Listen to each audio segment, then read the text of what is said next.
All right, baby boy. Woo! You know, sometimes you just gotta howl at the moon when you're feeling like a wolf. I was out with this girl the other night, and she goes, "How do you handle sadness?" And I said, "Sometimes you just gotta look at that full baby blossoming moon and just give it a howl." And she looked at me and goes, "Really?" And I said, "Yeah, try it." And she was too embarrassed to, and she didn't. But today I was talking to her, and she goes, "I'm feeling a little stuck creatively. I may howl at the moon." And I said, "I bet your neighbor will love that." Because guys, try it. There's no way you can't howl at the moon and not giggle at yourself a little bit. Honestly, it's quite cathartic. It's quite, dare I say, spooky. It is Halloween time, so it's acceptable. It's acceptable to howl at the moon. You know, during Valentine's, that's a little bit weird. If you're howling at the moon, maybe for like Labor Day weekend, then that's suspect. That's weird. 4th of July, if you're howling at the moon, get the fuck out of my beer tent, Jared. All right? Dude, USA, don't howl at the moon when it's 4th of July time. Dude, if you're anywhere near a palm tree, I don't know, don't howl at the moon. You can only howl at the moon when you're near like a evergreen tree, maybe in the north woods of New Hampshire or Canada. In Canada, you can howl at the moon whenever you want to. That's a law. Dude, they allow you, actually on Canada Day, you have to howl at the moon while eating, what's that dish they call? Is it called, was it canary fish? Canary fish. Welcome to another episode of My Tight Hamstrings. I am Graham Rogers, and with me, as always, is our band leader and moon howler, Gerard Bauer, everybody. Dude, Gerard's showing me all sorts of fun tinctures and medicines and gadgets and doodads, man. And sometimes, dude, when I see that stuff, I just want to go back, baby. You know, I just want to, dude, he showed me this thing that looked like a penicillin shot just filled with fucking cancer-fighting TH motherfucking C, dude. Ooh. Sometimes I just want to rub some THC oil in my eyes, you know, and get all vision blurry for that THCCC. Weed is so accessible and fun these days, dude. I remember back in my day, I got weed from a guy named Bobby. And Bobby was such a gangster, dude, that he got shot twice one time and didn't even know it. It was like 3 days later, he woke up and he was like, "I think my leg's hurting. I think I got a cramp in it." Nah, that's a 22 gauge freaking rifle shell up in that hip, thigh, muscle, bone. Bobby, OG, dude. And his brother, Clarence. Dude, Clarence was a friend of mine. He was a neighbor and a friend, dude. And when I was young, I really wanted glasses. And I didn't need glasses, dude. I had perfect vision. But that's what I wanted the most. I wanted braces and I wanted glasses, dude. Because that's how you make a mark in society when you're a boy. Yeah. So, dude, I got glasses. I failed the eye test on purpose, dude, and I got these glasses, you know, and I'm wearing them around. I'm getting headaches everywhere, dude. My head is hurting so bad, but I gotta commit to them because they were like $300 glasses, okay? You know, I'm not focusing as well in school. Teachers are getting nervous. Parents are asking questions. What's happening to our already minimal achieving son? Why is he achieving even less than we expected? Because he's wearing glasses that he shouldn't be wearing. Okay? But one day, I see Clarence walking up the street. Okay? And Clarence is, how may I say, walking from side to side. You know, he may have stepped on a bush. He may have walked through a bush. We had this ditch, and I think he may have been kind of sidestepping in that ditch, and then it hit me. Clarence, my neighbor Clarence, his vision blurry. He needed the glasses all along. He needed the glasses all along. So my mom was invited him to dinner one night, and dude, this guy is like, he's like trying to eat ice cream with the fork. That's how blind he is. You know, he's pouring pitchers of lemonade into his own pants. He was blind as a bat. Dude, Clarence. My mom goes, you know what would be nice, Graham? Is if you gave Clarence your glasses. And I said, Mom, you gotta be kidding me. Trying to kill my vibe, Mom? Come on, Mom. But you know what she did? One day when I was at school and I left my glasses at home because I didn't need them, she went over and gave them to Clarence, dude. And I remember I saw Clarence walking down the street with my glasses on, dude. And that's the last time I talked to that motherfucker. What a dick. I'm kidding. He needed them, and I'm glad. He really needed them. I'm glad that he still has them, dude. And Clarence, if you're listening, my friend, I hope all is well on Kristen Drive in Jackson, Mississippi. And to you and all yours, you're a good part of my childhood, my friend. And maybe one day, if I am able to, I will pay for your LASIK eye surgery. I think that's the least I can do. Seriously, from all that pain and blindness that I perpetuated. R.I.P. Clarence.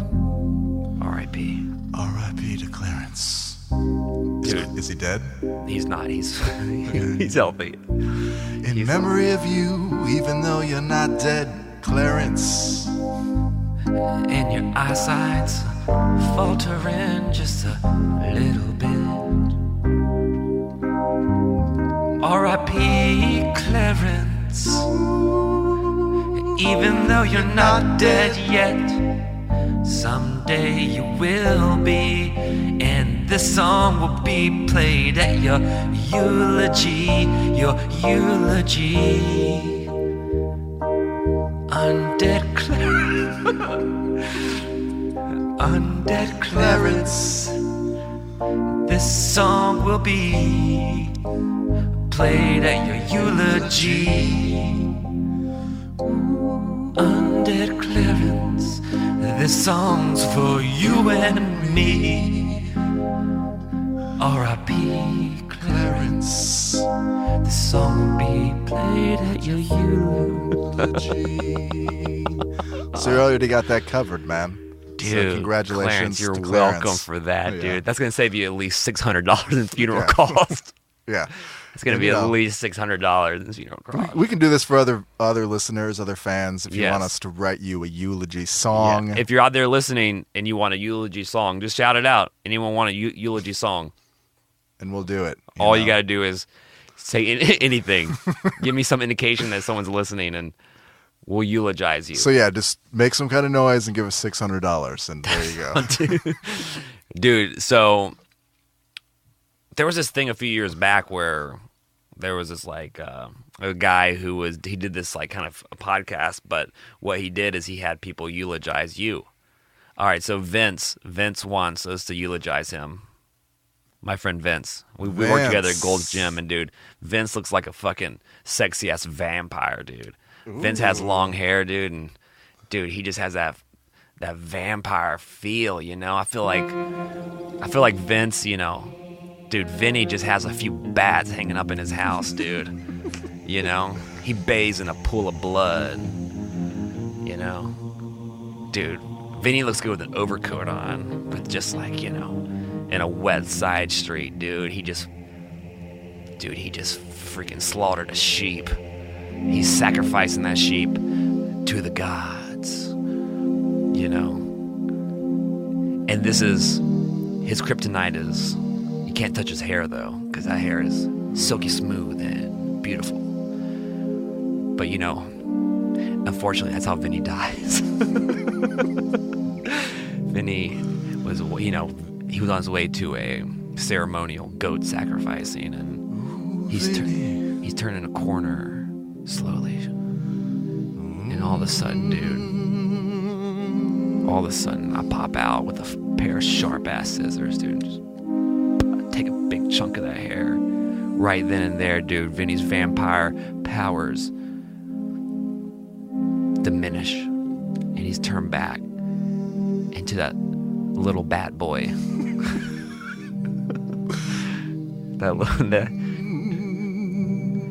So, Vinny, R.I.P. And we're sorry to lose you. We're sorry to lose you, dude. And you'll be missed, especially, well, by me. And your wife will probably miss you. And at your funeral, I'll show everyone pictures of you when you were really jacked back in the day. Oh, yeah. Yeah. This guy used to eat about 325 grams of protein an hour. He was jacked. He was a big boy. Had a lot of muscles. From eating turkey and chicken and goats and lamb. Clean protein, Vinny. Turned into a vampire. Clean protein. Why is he a bat boy? Not a fat boy, but a bat boy. Clean protein, Vinny. Take those carbs off my plate. Well, I don't need no starches, no processed foods in my way. If you bring me a French fry, I'll turn around and softly cry. Clean protein, protein for Vinny. Gotta have that clean protein. Don't bring him ice cream, he needs lean protein. Don't bring him donuts, he needs lean protein. Don't bring him Snicker bars, cause he needs turkey on a stick. A turkey on a stick. Low sodium Turkey on a stick. Turkey on a stick. protein. When Vinny eats a corn dog, he peels off the corn part and just eats a hot dog. That's the last thing I'll say about him. R.I.P. Vinny. R.I.P. Vinny. What do you think about that, dude? That was about as amazing as you could get at this time of night for two. Yeah, so just PayPal us, Venmo us that money. PayPal us, Venmo us. You know, that will be a clip. We'll clip that one out for you, dude, because that was beautiful. That was really lovely. I want to do that. Yeah, dude, we're pretty sick. That's from not even Vinny. Vinny's so just abashed by that. He can't even talk right now. He's probably gonna kill himself tonight just so they can play it at his funeral. Dude, his hands are numb. He's just getting all sorts of mother. When did I tell my mother to get effed? Okay, dude. Yeah, dude, it's been a second, man. It's been a second since we've been here, and you know what, dude? Every time I leave this studio for too long, I turn into funky town, dude. But I was up in Maine recently, dude. And you know what? It was beginning of fall time, not quite fall time yet, and that made me a little bit sad. But I went up on a day trip to the White Mountains of New Hampshire, dude, and that's where I saw foliage. Some foliage. And you know what I noticed about foliage, dude? And I think this is a good kind of metaphor for life. When you look at foliage from afar, and then what I was doing, I would see foliage from afar, and then I would chase it. And when I was there, it's not quite as tangible as you think. And I think that's a good lesson for life, you know? Yeah, because it seems different from far away. It's beautiful from far away. It's all in your mind. It's melding the colors so much better. And the colors are strong. Strong, bold. You're seeing the dominance. Big, strong, muscle, foliage, leaves, big, bad leaf. Big, manly foliage. Just big forearm leaves. Big vein leaves. And I did eat lobster, of course. And, dude, okay, but listen to my new thing now, though, Gerard. So you know how I'm sober. And dude, but I found something that gets me off, dude, and that's that. Dude, I've just been eating hot peppers, dude. Oh yeah. I see, yeah. Dude, my brother dude. My brother's, for some odd reason, just becoming a pepper scientist, dude. He's just growing all sorts of peppers in his backyard, and he brought the Carolina Reaper pepper, which is about 1 million BTUs per square inch. And dude, I was just eating those and just feeling all sorts of pain. But that pain, dude, it got me hyped up. Yeah, your adrenaline came off. Adrenaline comes up, dude, and I just all sorts of. So, it's a good way to kind of cheat it, you know. It's just eat fucking just red hot peppers. Just eat those peppers and just start sweating. I mean, I don't know how healthy it is for the long run. Oh, as long dude, as you don't burn your shit. Like if you can burn your skin, your esophagus, but I think as long as you're not doing it competitively, you'll be all right. I don't know how many competitive pepper eaters there are, Dude, but there definitely are some. There's competitive barbecue. There's competitive everything. They're competitive Barbies. This is America. Dude, we compete on everything, dude. If there's a competition, then we'll enter it, dude. I think someone in my gym entered like the world's strongest freaking pinky competition, dude. What's that about? Stinky pinky. Stinky up to pinky. You're just lifting people up with your pinky, just doing pinky curls Just in the butthole. Dude, today I bought a bicycle, and because my car got repoed, dude. Yeah, man, tell me about this. Oh man. So, yeah, you know, sometimes just as an artist, you know, living in the big city, you kind of have to make sacrifices, right? And sometimes those sacrifices come at 3 a.m. when you're still asleep. And that's what happened, dude. I was tucked away in my little bed, dreaming of... I don't know if I was dreaming that night. If I was dreaming, it was something vague and obscure, like a beach house or the color red. And I woke up, and I went out to find my car, dude, and it wasn't there. And I knew it wasn't stolen. That's how you know you haven't paid a bill in a while. When you wake up at 3 a.m, you're like, yep, they took that shit. But the worst thing is, dude, I didn't, you know, when you get repoed, you kind of want a little confrontation with the repoer, dude. Yeah, you want to get your money's worth. Dude, I wanted Dog the Bounty Hunter to come and arm wrestle me or something, dude. Take the keys. Nothing, dude. I wanted to freaking have him chase me on a bird scooter. Ooh, a bird scooter chase? That'd be so awesome, dude. That's so dope. Him and his, dude, 70-year-old freaking fat man body, dude. He's just howling, dude. He's just slinging boomerangs at me. You know, he has a crossbow it's like a non-lethal crossbow that just paralyzes me for a little bit, dude. And then when he gets my keys, he just sticks his dick in my ass. Just as a fuck you.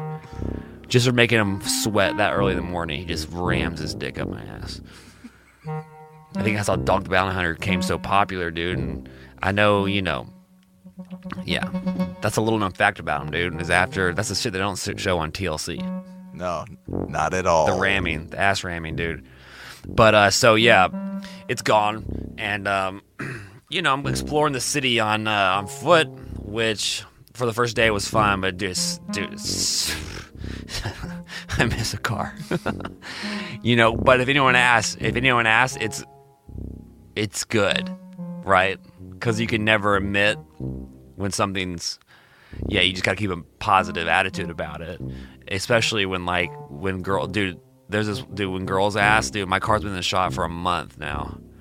Girls ask, my car's in the shop for a month. Yeah, insurance, man, insurance. Struts needs new struts. Needs new struts, yeah. Yeah. Some the realignment. Herzegovian, yeah, the thing is all out of whack. Dude, the electricity is just not there. It was in the metric system, and it doesn't work on the road. So here. Dude, it was in kilometers, and just couldn't read it, dude. So yeah. They took it for good. That's what but they'll send me one when I make enough money to do that. So no hope getting it back? Well, no. Okay, to get it back, you got to go to the police station, pay $15, which, hello. What am I, Elon Musk over here? Yeah. Tossing around $15 bills like it's no big deal. And then you got to fax. It's just too much of a hassle, dude. It's just too much. I just want them to have it and be done with it. But, dude. Were you leasing it, or did you I was own it? leasing it. So what happens Okay. is, Yeah. after you lease it, so they sell it at auction, and then I'm responsible for the rest. Fuck! Dude, sometimes I feel like my life is just a series of bad decisions. Like, I mean, I feel like I'm following my dream out here, but, dude, it hurts sometimes, and, I just, it's hard, but it's, so now I'm just, like, trying to get around and on other, by walking and taking lifts, and, dude, so today I was on my way back from the gym, and there's this guy came up to me and was like, "Is that your natural hair color?" Wait, no hello, no nothing. No. It's like, what? Yeah, now you wonder why you don't talk to people in LA. Dude, okay, yeah. And this guy was wearing, dude, he had like a Tommy Bahama, like an all-brand Tommy Bahama shirt on, and like pants that were just like his paint pants were the real pants also. You know when someone wears their paint pants, but that's their only pair of pants? Yeah, the painting pants. The painting pants, but that was, and he came up to me, he was like, "Is that your natural hair color?" I'm like, "Yeah." He goes, "It's not dyed or anything?" I'm like, "Well, that's what natural means." And he goes, "Are you Irish?" I'm like, "Yeah, I have some Irish in me." He goes, "Were you born in Ireland?" I was like, "Nope, I was born in Mississippi." And he goes, "How was life? What's that like?" I go, "It's a slower pace of life. People are nice." He goes, what else he asked me after that? Okay, and then we started talking, and he was riding this bike, dude. He was riding this cruiser, and I told him that my car got repossessed, and he was like, "Dude, I'm selling this bike." He goes, "That's just so happens I'm selling this bike right now." And I go, "How much?" He goes, $80. And I said, "I don't have that." And he goes, "Will you take 50?" I said, yeah, I need a bike. Take $50. I hop on the bicycle and take it for a test drive. And when I come back to him, he looks at me and goes, "You're beautiful." And he goes, "Are you straight or gay?" And I said, "I'm straight." And he goes, "Are you sure?" And I said, "Yeah." I said, "I've never done any gay stuff." And he goes, "So you're full-time straight?" And that's when I was like, I didn't ever think about it like that. I go, "Yeah, dude, I'm just into what I'm into." And he goes, "Respect that." He goes, "I was married for 8 years. And then I just got a taste, and he has 2 boys, dude, and now he just likes that He's in the dick. COC. Yeah, no. But he asked me about 4 times whether I was sure or not if I was gay. And I gave him $50, dude, and I went on my way, man. And I think this was kind of a bisexual angel kind of just fell into my, And he was really nice, dude, and I was really nice, and we kind of connected, dude, on the street. And, just like these kind of open experiences are fun, And this guy worked worked at a parking lot for a while, and yeah, it's these little magic fairies, little magic creatures that kind of pop in and pop out. But yeah, dude, I have this bicycle now, and he called it a Cadillac, and I was like, "Dude, I don't think you've ever ridden in a Cadillac before." Maybe, yeah, like an 80s Cadillac that hasn't been worked on. It's got 200,000 miles on it. No, this bicycle's not even close to that. But I am excited, dude, So now, you kind of build back up what you don't have. And so, I didn't have anything. I didn't have my 2 feet. Now I have 2 wheels. And maybe from 2 wheels, I'll have 4 wheels someday. But I can't get overzealous. I have to stick to the prize at hand. And that is just keeping my head above water in any way, sort, or fashion. And it's hard, But I believe in what I'm doing. And that's an important thing. And I believe that the message that I have to share is one that will bring people joy and happiness. And that's my message. And when I think about what I want to do and why I want to do it, it's to give and to bring people the same joy that I get from doing this. You know, it's definitely a very symbiotic relationship, and one that I really enjoy. And you know, sometimes when there are times when those little doubt bubbles kind of pop up in your brain and shroud your headspace, it's good to know why you're doing what you're doing. You know, it's something that's one thing you can't take away from me. You can take away my car. You can take away my laptop computer, which I sold. You can take away